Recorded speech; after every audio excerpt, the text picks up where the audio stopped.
Hello everyone, you're welcome to our channel. Today we are going to discuss a very important topic. Are encounters right or wrong? Now let us first understand what is an encounter and how they are perceived in the society. Well, encounters refers to the situation where the police engages in confrontation with the criminals or suspects, often resulting in the use of force, injury or even death. These incidents generate mixed opinion in the society, with some people seeing them as necessary measure for maintaining law and order, while others may view them as violation of human rights and legal procedures. So how do encounters fit within the legal framework and what are the guidelines governing them? Well, if we talk about the legal context, encounters are subject to strict guidelines and protocols. Law enforcement agencies must follow due process, ensure that the use of force is proportionate, justified, and as the last resort. However, there have been many instances where these guidelines were not adhered to, leading to controversies and questions about the legality of such encounters.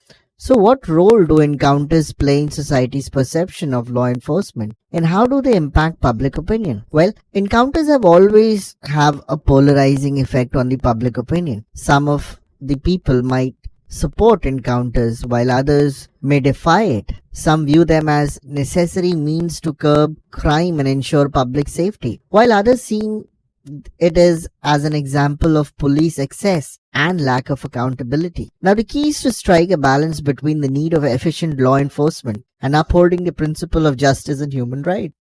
So if you have to elaborate on the arguments for and against encounters, how do you think the public debate is going to shape in the future? Well, advocates of encounters argue that it is a necessary deterrent against crime and it helps to maintain law and order. The criminals fear once they listen and see how the criminals are being encountered. So they emphasize the need of swift justice, particularly in cases involving heinous crimes or notorious criminals. On the other hand, opponents argue that encounters violate the principle of due process and presumption of innocence, leading to potential miscarriage of justice. They also raise concern about potential of abuse of power and erosion of public trust in law enforcement.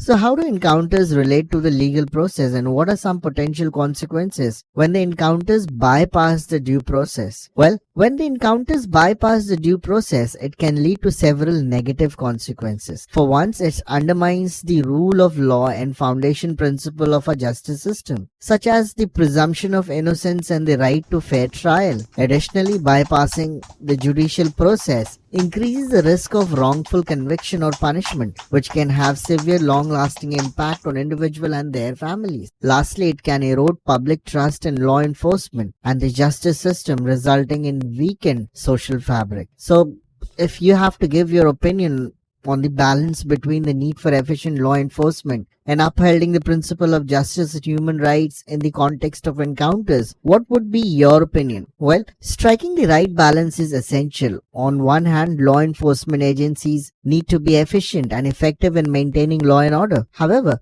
it is equally important to adhere to the principles of justice and human right. This balance can be achieved by ensuring strict compliance with legal guidelines and protocols in all situations. Now, moreover, fostering open dialogue and debate on the issue can help create more informed public opinion and influence policy making as well.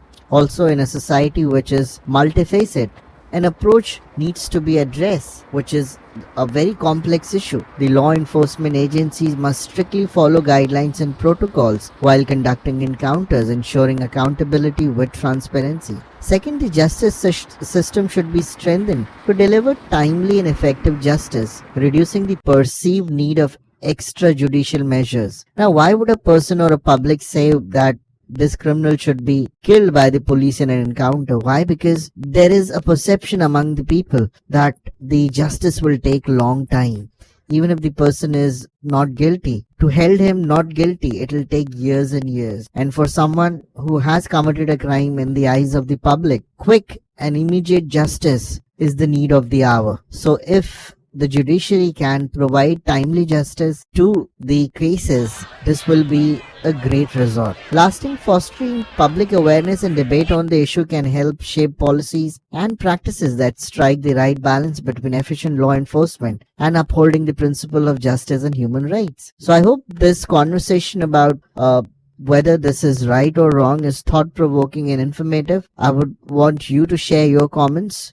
Please like, share and subscribe to our channel for more in-depth discussions on a wide range of topics. Until next time, stay safe and take care.